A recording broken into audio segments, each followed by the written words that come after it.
이 시간에는 말씀을 듣는 시간입니다. 사람됨의 원리라는 제목으로 우리 사무총장님 나오셔서 말씀 전하실 때 큰 은혜의 시간이 되길 바랍니다. 나오실 때 할렐루야로 할렐루야 할렐루야 아멘 할렐루야 오셨사오니 말씀이 선포될 때에 진리가 되게 하시고 복음이 되게 하시고 비차의 성령 충만케 하옵소서. 예수님의 이름으로 기도합니다. 아멘. 그 여인을 사랑하라. 제2차 세계대전 당시에 나치 독일이 독일 점령하에 있는 유럽 각지의 유대인 600만 명을 학살했습니다. 그런데 이 학살의 원인이 된 독일의 나치 추유대 장교 아히히만이라는 사람이 이스라엘 비밀정보요원에게로 도망하여 아르헨티나에서 체포되어 1962년에 재판을 받은 후 사형 선고를 받았습니다. 사형 집행을 조용히 기다리고 있는 그 시점에서 한 유대인이 뜻밖의 데모를 했습니다. 폴란드라고 하는 유대인이 갑자기 아히만을 석방하라고 대대적인 시위를 벌인 것입니다. 이게 있을 수 있는 일입니까?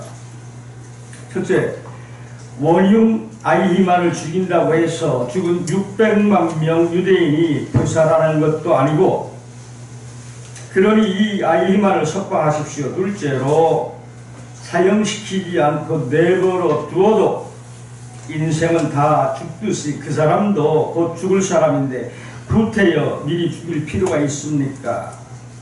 셋째로, 하나님께서 이미 그 영혼을 심판하셨는데 우리가 나서서 또 심판을 할 것이 없지 않습니까? 넷째는, 동생을 죽인 가인도 하나님께서 용서하셨는데 우리가 누구를 정죄한단 말입니까?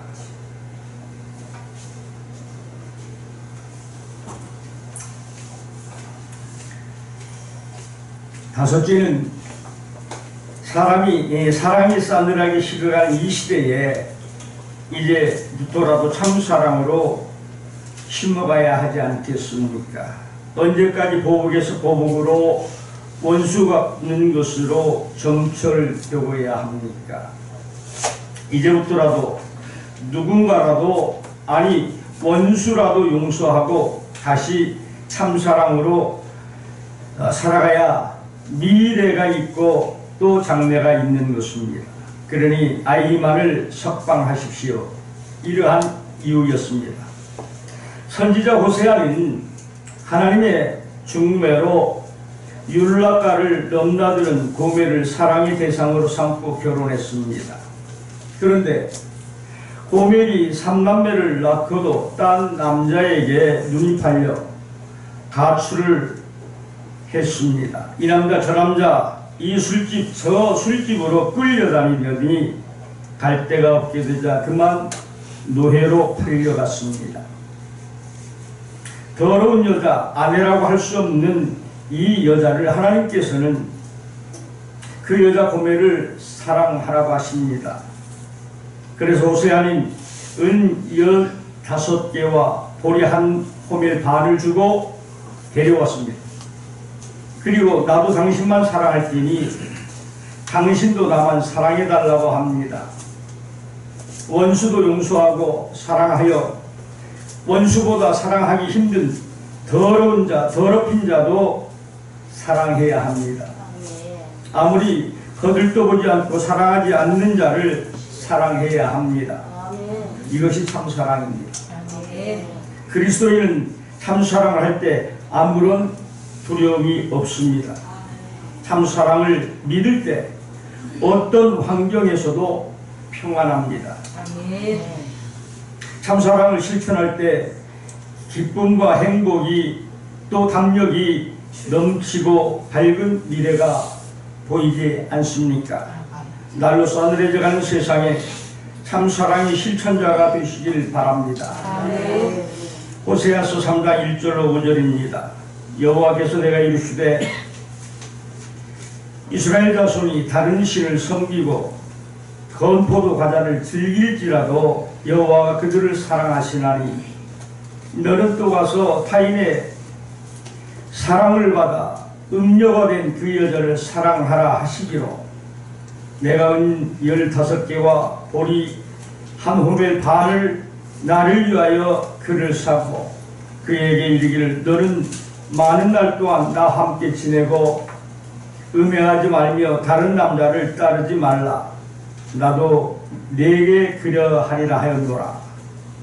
그들이 하나님 여호와의 그들의 왕 다윗을 찾고 마지막 날에는 여호와를 경외함으로 여호와의 그의 은총에 나아가리라. 마태복음 6장 15절 말씀입니다. 너희가 사람의 잘못을 용서하지 아니하면 너희 아버지께서는 너희 잘못을 용서하지 아니하시리라. 골로새서 3장 13절 말씀입니다. 누가 누구에게 불만이 있거든 서로 용납하여 피차 용서하되 주께서 너희를 용서하신 같이 너희도 그리하고. 할렐루야. 자, 우리 모두 나 자신을 먼저 돌아보고 상대를 손질하지 말고 예수님 사랑으로 사랑하는 또 용서하는 저와 여러분이 되시길 주님의 이름으로 축원합니다. 사람은 변할 수 없는 완제품이 아니라 되어져가는 존재입니다. 그래서 어떤 사람으로 되어져 가느냐 아주 중요합니다. 일생 동안 같은 잘못을 반복하는 사람이 있고 돌이켜 새 사람이 되는 사람이 있다는 것입니다. 주의 일꾼이나 성직자가 되기 전에 사람이 먼저 되어야 합니다. 성경 모험되고 변화된 사람, 더 나아가 변화되어야 할 사람의 유형을 세 가지 유형으로 나뉘어 전하고 있습니다. 첫째 의인이요, 둘째는 선인이요, 세 번째는 그리스도인입니다. 첫째, 의인이 요구되는 시대입니다. 불의한 자는 바르게 행하지 않는 사람입니다. 곧 굽은 길을 가고 잘 살려고 불의로 행하고 불법을 행하는 자들입니다. 반대로 의인은 바른 길이 아니면 가지 않고 옳지 않으면 행하지 않고 진리로 사는 사람입니다. 성경은 소돔과 고모라스가 죄인이 많아서 멸망받은 것이 아니라 의인이 없어서 멸망받았다고 하였습니다. 의인은 바르게 살고 불법을 행치 않으며 자기 좋은 대로 행하지 않고 하나님의 뜻을 따라 사는 사람입니다. 더 나아가 믿음으로 사는 사람입니다. 그래서 의인은 믿음으로 말미암아 살리라고 로마서 1장 17절에 말씀했습니다.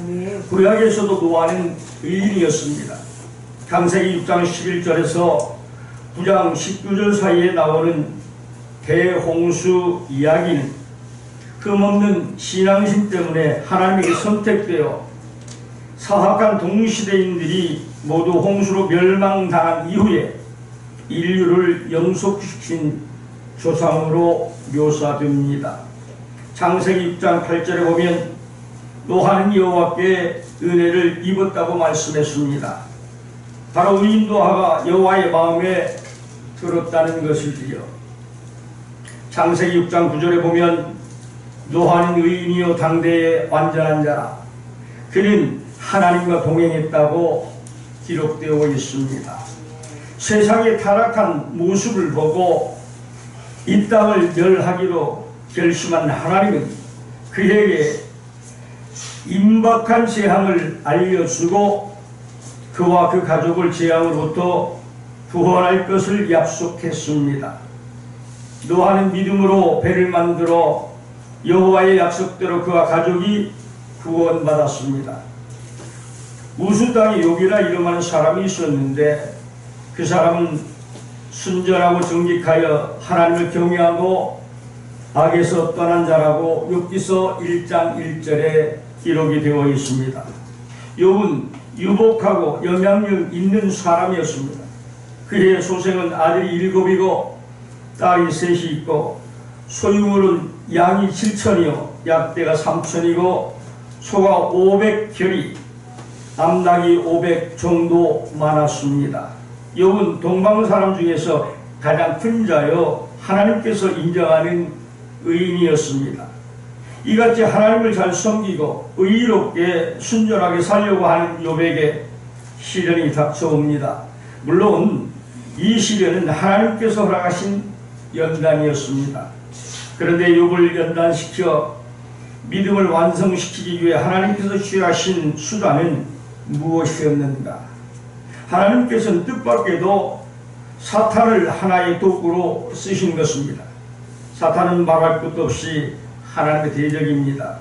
지금도 우리가 은혜받아 구원에 이르는 것을 가로막으려는 회방꾼입니다.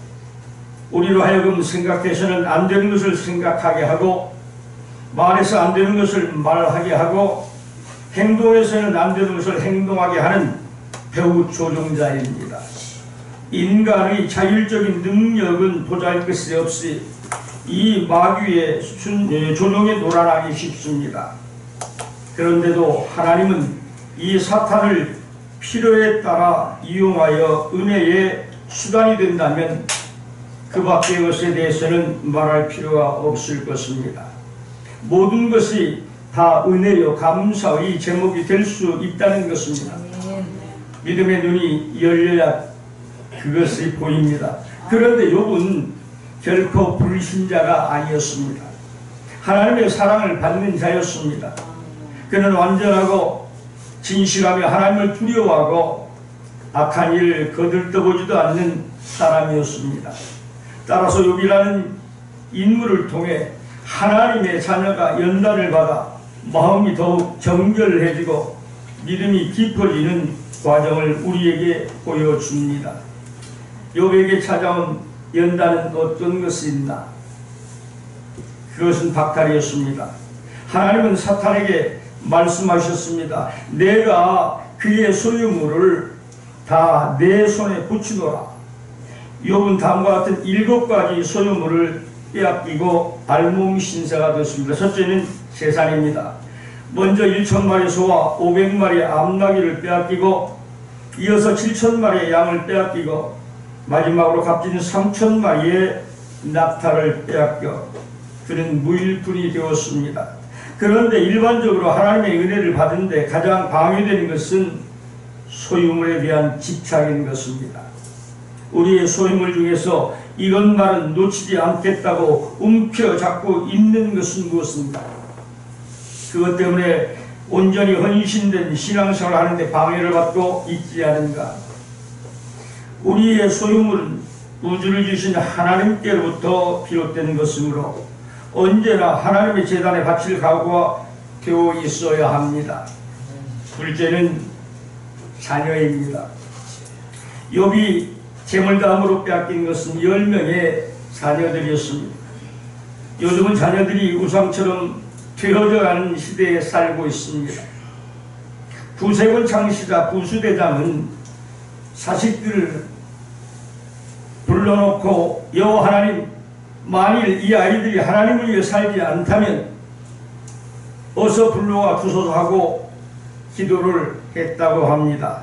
물론 이 기도에 응답을 받고 못 받는 것은 하나님의 뜻에 달려 있으며 아버지의 마음대로 되지 않겠지만 부수대장은 아버지로서 이렇게 기도하였던 이 기도가 당연했던 것이라고 말하고 있습니다.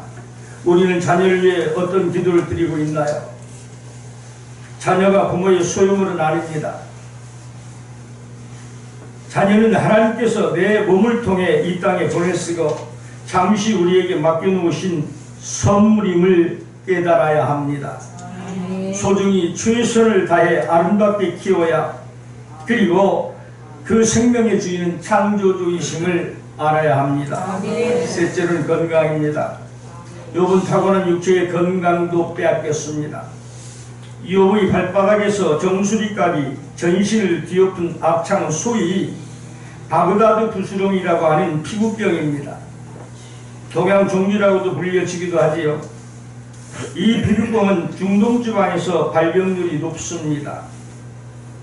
병에 감염되면 처음 2주간 동안 피부가 자줏빛으로 변하다가 점차 검게 되고 상처 부위가 단단한 껍질이 앉게 되면 이때 심한 가려움증이 동반이 됩니다. 몹시 묘비 상처를 기화조각으로 긁을 수밖에 없었던 이유도 여기에 있습니다. 격이 더 진전되면 피부뿐만 아니라 입, 코, 목구멍의 점막에도 감염되며 부스럼은 궤양이 되어 고름이 나옵니다. 또한 몸의 상처에 파리들이 알을 낳아 후더기가 생겨나고 상처 부위를 썩게 만드는데 그 처참한 광경은 이루 말할 수가 없습니다. 요즘 웰빙이라는 말이 유행하는데 웰빙의 핵심은 건강한 생활입니다. 건강이 인생의 목표가 아님에도 불구하고 현대인들은 건강하게 사는 것이 인생의 목표가 되어버렸습니다. 건강한 육체에 건전한 정신이 깃든다라고 하지만은 신앙에서는 그 반대의 경우가 허다합니다. 육에 의지하면 영이 멀어지게 됩니다. 육체가 몹시 연약할 때 오히려 성령이 크게 역사하는 것을 많은 성도들이 실제로 체험하는 일입니다. 몸을 건강하게 유지할 것은 우리의 당연한 의무입니다. 그러나 건강 자체가 우리 인생의 목표가 될 수는 없는 것입니다. 그래서 성경은 뭐라고 기록하고 있나요? 두 눈이 성한 것보다 한쪽 눈을 뽑히더라도 천국에 들어가는 것이 낫고 두 손이 성한 것보다 한쪽 손이 살려 불구가 되더라도 천국에 들어가는 것이 1000번 만번 옳은 것이 아니겠는가. 두 눈이 성한 채 두 손, 두 다리, 온 육체가 성한 채 지옥불에 던져진다면 그 건강한 육신이 의미가 있겠는가. 넷째로 아내의 사랑입니다. 재물과 사식과 건강을 빼앗긴 욥에게 아직도 남아있는 것이 있다면 바로 아내도 그 중에 하나였습니다. 그러나 그 아내의 사랑도 욥에게서 떠나버렸습니다. 아내는 전신이 피부병으로 덮이고 빈 털터리가 된 남편에게 하나님을 욕하고 죽으라고 하였습니다. 욥의 입에서는 죽음의 냄새빨이 풍기고 또 욥의 아내가 나중에 어떻게 되었는지에 대해서는 성경은 기록해 놓지 않았습니다.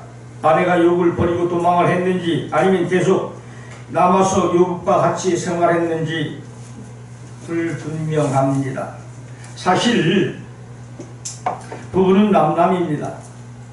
남남이 서로 만나 사랑과 신뢰로 평생을 함께 살아가는 것입니다. 따라서 사랑과 신뢰가 사라진다면 부부는 다시 남남으로 돌아가게 됩니다. 아내의 사랑, 남편의 사랑이 영원하리라고 우리는 믿고 싶습니다. 그러나 성령의 역사하심이 없이 그것은 불가능한 것을 믿음의 사람들은 깨닫게 됩니다. 다섯 번째로는 친구입니다. 욥은 이제 완전히 외톨이가 되었으나 결코 하나님을 원망치 않았습니다. 그때 욥을 찾아온 세 사람의 친구가 있었으나 그들은 오히려 욥의 심사를 괴롭게 하는 존재가 되고 말았습니다. 그래서 욥은 너희가 내 마음을 번뇌케 한다고 이렇게 외치지 않을 수 없었습니다. 사람들은 늘 좋은 친구를 고대하고 변하지 않는 우정을 소망합니다. 그리고 그 우정에 기댈 수 있을 것으로 기대합니다. 그러나 곰곰이 생각해 보십시오. 우정이라는 것 또한 얼마나 상대적인 것이라는 건 일생의 진정으로 자신을 믿어주고 끝까지 지지해줄 친구 단 한 사람만이라도 얻을 수 있다면 그 사람은 행복한 사람입니다. 평소 욥 주위에는 친구가 되기 위해 얼마나 많은 사람들이 줄을 섰겠습니까? 하지만 우환과 고뇌의 순간에 그에게 달려온 친구는 다 셋이었고 그나마 저들은 욥의 진정한 친구라기보다 논쟁자들이었습니다. 참으로 우리의 진정한 친구는 구주 예수님밖에 없습니다. 아멘. 여섯 번째는 존경과 사랑입니다. 사람의 마음처럼 간사함이 없습니다. 욥이 잘 살 때만 이웃의 사람이 존경 따르고, 그리고 병든 거짓 신세가 되자 사람들은 언제 반란일지 그를 외면했습니다. 그러나 이것이 인지상정입니다. 그래서 욥은 스스로 한탄했습니다. 나의 형제들로 나를 멀리 떠나게 하시니 나를 아는 모든 사람이 내게 외인이 되었구나. 내 친척은 나를 버리며 가까운 친척은 나를 잊었구나. 내 집에 우고한 자와 내 계집종들은 나를 죄인으로 여기니 내가 그들 앞에 타국 사람이 되었구나. 내가 내 종을 불러도 대답지 아니하니 내 입으로 그에게 성해야 하겠구나. 어린아이들이라도 나를 업신여기고 내가 일어나면 나를 조롱하는구라라고 19장 13절 19절에 처절한 심정을 표현하고 있습니다. 욥은 이제 천의 고향하나 마찬가지 신세가 된 것입니다. 일곱 번째는 하나님의 사랑입니다. 하나님께서도 욥을 떠나신 것 같았습니다. 그와 같이 순결하고 정직하여 하나님을 경외하며 악에서 떠난 자가 세상에 없다라고 칭찬하시는 하나님은 욥의 목신 기도에도 묵묵부답이었습니다. 말로 표현할 수 없는 생기옥과 같은 나날을 보내더라도 하나님의 따스한 손길을 한 번이라도 느낄 수 있었다면 얼마나 큰 위로가 되게 하고 힘이 되었겠는가. 그러나 하나님은 이 고난의 소용돌이 한가운데서 부르짖고 있는 욥의 소리에 침묵하고 계십니다. 이보다 더한 박탈감이 어디에 있겠는가. 하나님께서 나를 떠나셨다. 하나님께서 나를 돌보시 않는다. 하나님께서 내 편이 아니시더라도 말보다 더한 그 절망감이 어디 있겠는가. 욥은 이 절망의 심연에서 하나님의 침묵까지 철저히 경험을 하는 사람입니다. 그런데 인생이란 존재가 이 세상의 모든 것을 박탈당하고 알몸의 신자가 될 수밖에 없다는 깨달음이 없이는 진정한 종말론적 삶을 사는 사람이라고 말하기 어렵습니다. 우리 가운데 누구도 예외 없이 이 땅에서의 종말을 맞이하게 되는 그날, 이 세상에서 그렇게 아끼고 소중하게 여기던 그 어떤 것도 내 손에 잡고 갈 수 없음을 깨달아야 합니다. 하나님 앞에 심판받는 그날, 여러분이 무엇에 의지할 수 있었겠는가? 재산인가? 자녀인가? 건강인가? 아내의 사랑인가? 친구인가? 이 세상의 존경과 사랑인가? 그 어느 것이라도 여러분은 의지할 수가 없습니다. 아무리 돌아보아도 그것들은 여러분과 함께 하나님의 심판의 앞에 설 수가 없습니다. 오로지 벌거벗은 알몸 그대로 불꽃 같은 하나님의 눈동자 앞에 서야 됩니다. 하지만 욥은 알몸의 상태로 절망의 심연에서 하나님의 침묵까지 철저히 경험한 순간 하나님 앞에서 자신이 어떤 존재인가를 발견하게 됩니다. 욥은 자신을 찾아온 친구들 앞에서 자신의 외로움을 변호하고 주장을 굽히지 않았습니다. 그러나 그 어떤 의인도 하나님 앞에서는 죄인일 수밖에 없었습니다.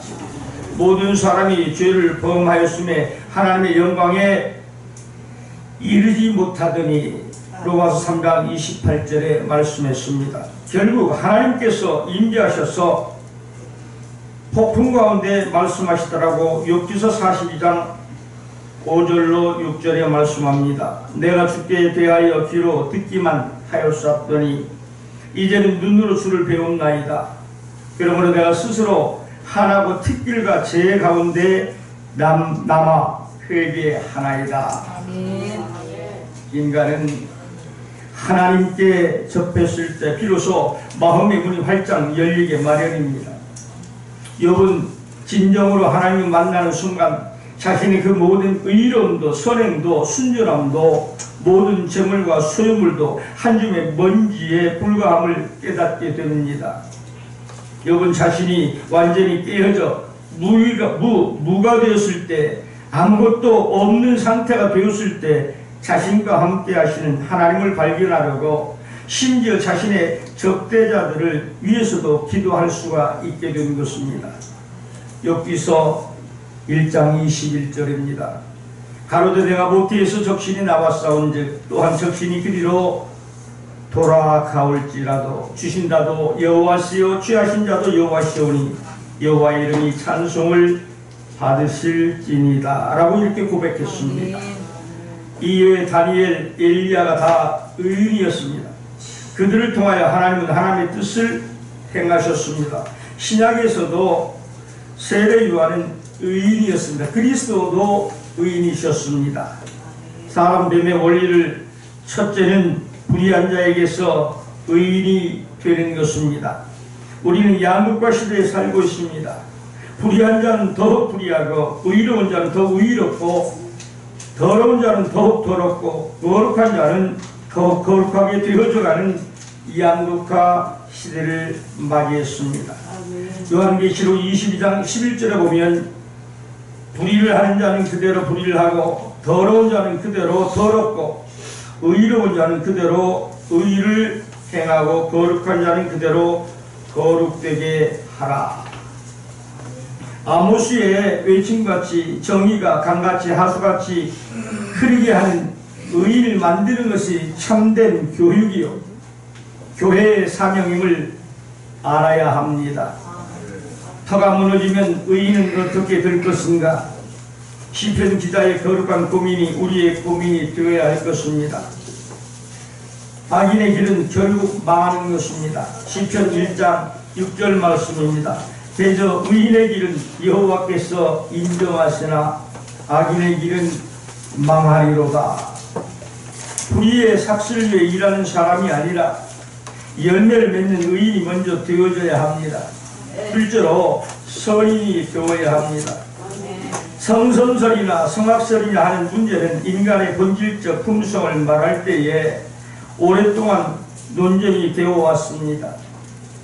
성경에 보면 그 답이 나와 있습니다. 타락 전에는 성선설이 맞습니다. 왜냐하면 하나님이 인간을 창조하실 때에 생기를 불어 넣었는데 하나님의 생기가 악할 수가 없다는 것입니다. 그래서 인간의 품성은 본질적으로 선하여 성선설이 맞다는 것이지요. 그러나 타락한 이후에는 하나님이 영이 떠나 네피림이 되므로 성악설이 맞다는 것입니다. 인간의 품성은 날 때부터 악하여졌다. 선이 악을 지배하면 선한 사람을 통하여 선한 사회를 만들어가나 악이 선을 지배하면 악한 인간이 되는 것입니다. 세상은 저절로 변하는 것이 아니라 구성원들이 누구냐에 따라 선한 사회도 될 수 있고 악한 사회도 되는 것입니다. 이 세상은 선악의 싸움터라고 해도 과언이 아닙니다. 성경은 악하고 폐역한 세상이라고 말하고 있습니다. 우리의 싸움은 혈과 육에 대한 것이 아니요 이 어둠의 주관자들과 악의 영들에 대함이라고 성경은 선과 악의 싸움을 말하고 있습니다. 에베소서 6장 12절에 보면 우리의 씨름은 혈과 육에 대한 것이 아니요 정사와 권세와 이 어둠의 세상 주관자들과 하늘에 있는 악의 영들에 대함이라. 인간의 악한 품성과 악의 행위로 말미암아 악이 만연한 이 세상을 신의 품성을 가진 인간으로 선한 자가 선한 세상을 만듭니다. 선을 막연한 착한 행동만 말하는 것이 아니라 그 인격이 선함을 말합니다. 우리가 흔히 참된 인격을 가진 사람을 말할 때에 선한 성품에서 선한 행동을 이웃에게 나타낼 때 인격자라고 말합니다. 참된 지도자, 참된 멘토는 참된 인격에서 나옵니다. 이 인격은 선함에서 나옵니다. 지성은 이성에서 나오고 감성은 감정에서 나오고 사회성은 세상으로 옵니다. 악성은 악에서 옵니다. 반대로 선함을 인격에서 나옵니다. 선한 인격은 하나님으로부터 옵니다. 악을 선으로 바꾸면 참된 인격자가 요구되고 있습니다. 선으로 악을 이기는 사람, 그 사람이 바로 선인으로 되어져야 합니다. 셋째로는 그리스도인입니다. 우리는 세상 사람들을 불신자 또는 이방인이라 부릅니다. 반면에 신앙이 있는 것처럼 보여도 진실한 신앙이 없으면 위선자, 외식하는 자라고 말합니다. 얼마나 많은 사람이 이중 품성, 이중 인격자 그런 행동을 벗어나지 못하고 있는가? 나 자신을, 여러분 자신을 한번 돌아보시기 바랍니다.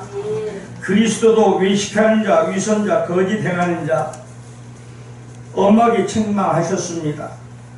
외식하는 바리새인들과 서기관들을 꾸짖고 그 음성이 지금 우리에게도 생생히 또 정정히 들려져야 합니다. 반대로 진실한 그리스도인은 그리스도의 영과 그리스도의 신장을 가진 살아야 합니다.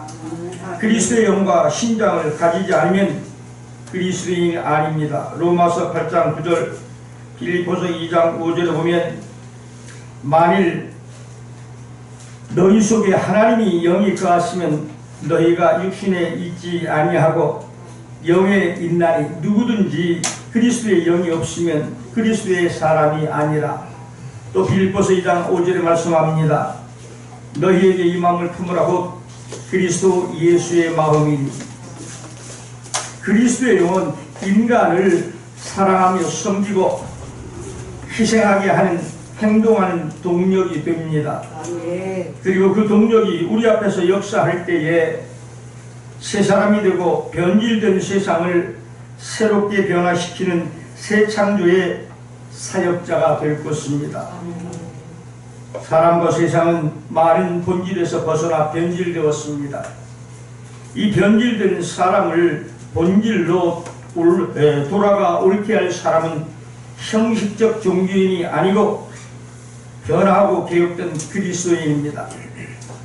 그래서 사도들은 제자이기 전에, 복음 전하는 사역자이기 전에 그리스도인이라 칭함을 먼저 받았습니다.